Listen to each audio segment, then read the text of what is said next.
Good morning. We're reading The Wheel on the School by Maynard de Jong, pictures by Maurice Sendak. We are on chapter 11, The Storm and the Storks. The storm came that Saturday night. Deep in the dark, windswept night, the storm roared up against the dike and over the roofs of Shora. The wind thundered up out of the North Sea, howled down the narrow street of Shora, shrieked under the heavy roof tiles, and made roaring sounds down the wide chimneys, the roar of a giant. The children of Shora slept.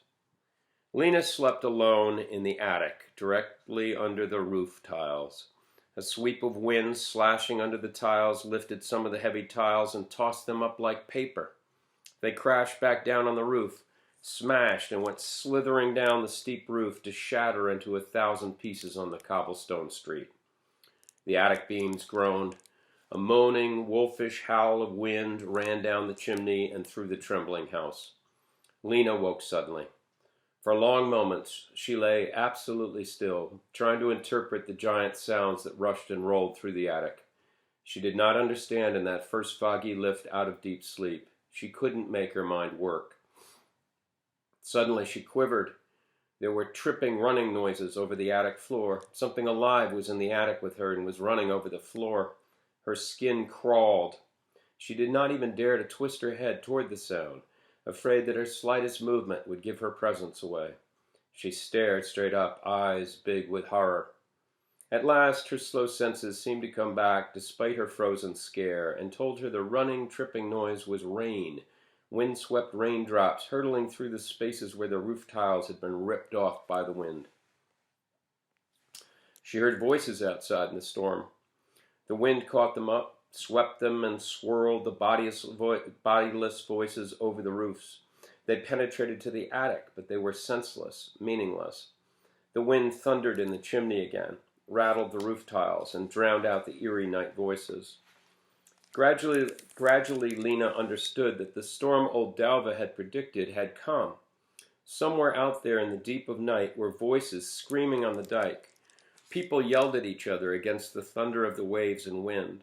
The wind made voices sound hopeless and helpless, like the cries of a wounded animal.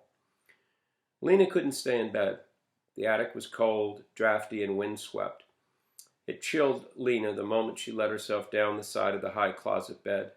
But she let herself drop and ran on bare feet to the attic window. Lena looked up. She saw patches of dim, confused stormlight where the roof tiles were gone. The rain fell through the openings. Lena heard no voices now, but on the dike she saw moving, flickering lights. Lanterns. People with lanterns were on the dike. Now the wind caught a woman's sharp, high voice and swept it from the dike to the attic. The lanterns tossed and swung in the unseen hands that held them. The next moment there came such a complete lull in the wind, it was as if it had been cut off, as if a great door had closed on it. In the lull, Lena heard men's voices. Men were shouting on the dike.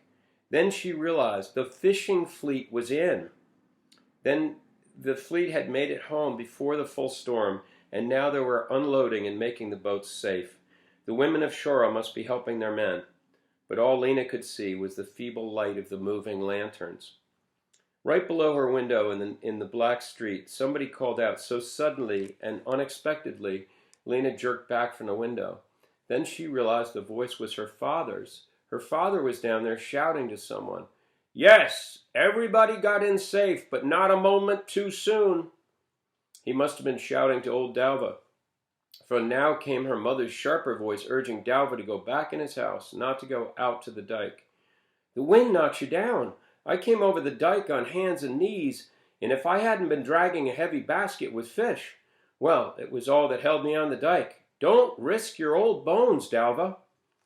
For a second the words of her mother stood there clear and precise in the darkness. Then the wind crashed down and the attic roared and shook.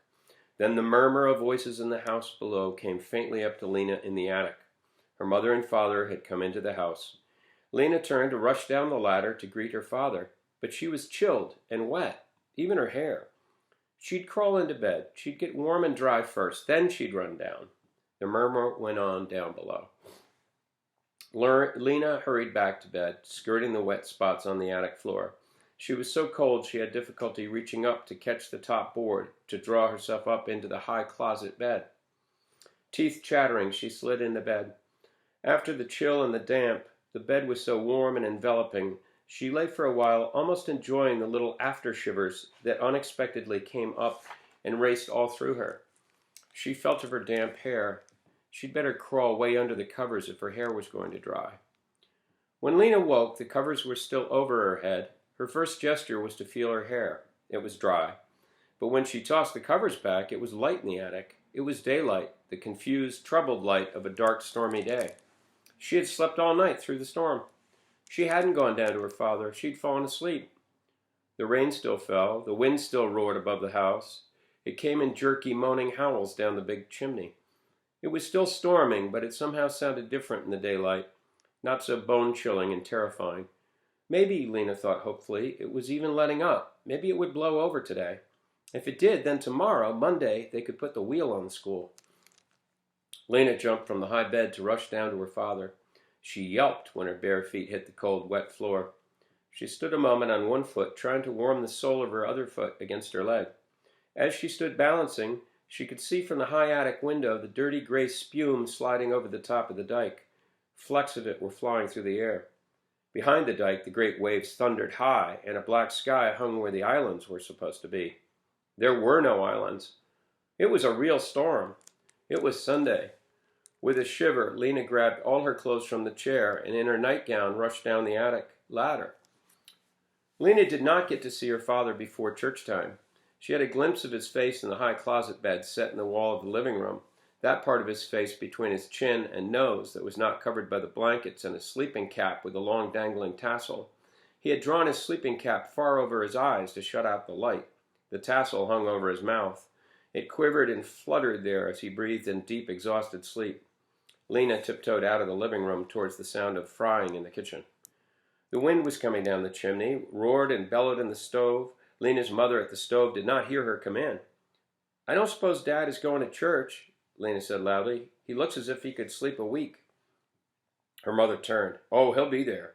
You can believe he'll be there out of sheer gratitude for beating that storm to shore. They had a night of it out there in the sea. I'm letting him sleep every minute." The wind roared down the chimney and blotted out her words. Oddly above the wind's roar, the cry of a single seagull came down the chimney. The gull must have been flying high over the house. "Even the gulls are being driven inland, and that means a real storm," Lena's mother said, listening to it. Now there were cries of other gulls, eerie and high and windswept. "Listen to them," Lena said. "They sound scared." "But, Mom, if even the gulls can't hold out against the storm, what's going to happen to the poor storks? They're so big, the wind would really hit them hard." "I suppose they've settled down here and there and wait out the storm. They're smart." "But over the sea? When they come over the sea?" Lena asked. Lena's mother shrugged and turned her attention to the fish she was frying on the stove. "You and I'll just have breakfast. I'll let him sleep to the last minute and send him off to church with a cup of tea. He'll still be too tired to eat anyway. And I'm keeping your little sister home. Linda's too small to go through that wind." Her mother wasn't paying any attention to her, Lena thought. When breakfast was set before her, she gulped the food without noticing what she was eating.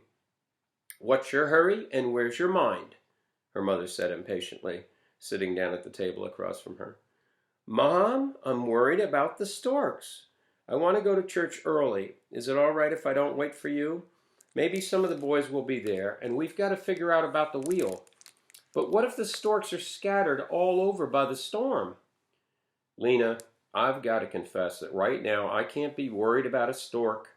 I'm too busy being grateful that your father and all the others made it back safely. I'm saying little prayers. But those animals have sense and instincts. No doubt they feel a storm coming long before we people know it. They'll do what needs to be done before the storm overtakes them." "Oh, I don't know. But you just hurry on to church and talk it out of your system." Lena flew to get dressed in her Sunday best.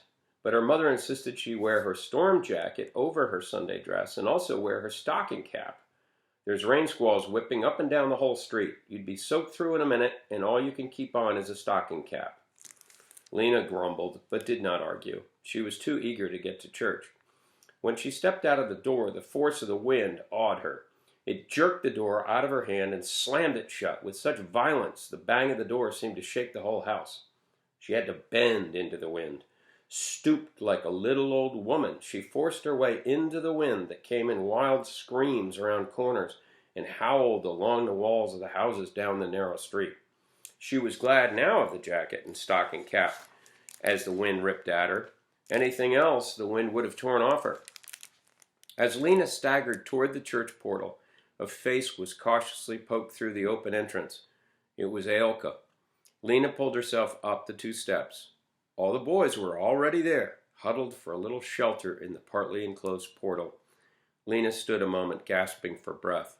The boys gathered around her. "We've been waiting," Ailka said soberly. "Have you thought of what this is going to do to the storks? They're all on their way out of Africa by now, and if this storm caught them, they'll be blown all over Europe. If they don't go down in the sea," Yella added. "I know," Lena said hopelessly. "Even the seagulls can't fight it. It's awful."